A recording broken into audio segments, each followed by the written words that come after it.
English normal aku ni ada. Macam mana sih ini kita? Boleh sih.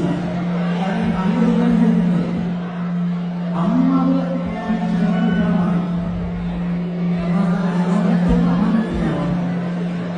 Kita dah boleh.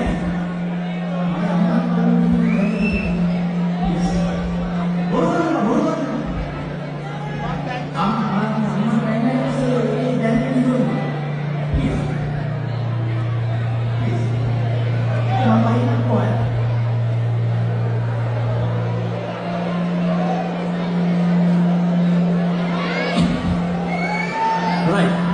Sorry, අවුරුදු ගානක් තිස්සේ මේ කරන හැමදේම ඉස්සෙල්ලා ඉන්නවා. හැබැයි දැකපුවා ඇති ඉක්කට අම්මට උදාහරණයක් බයින්න තියන්න බෑ. මට කොණ්ඩක් නැති කර කර එනවා. ගහන්න බයින්න යන්නේ නෑ. හැබැයි දකින්න අකමැති කියන දේ දැන් ඇවිල්ලා තියෙනවා. ඒ නිසා ප්ලීස් එක්ක මම යන්නේ කොහේ? Sorry. I'm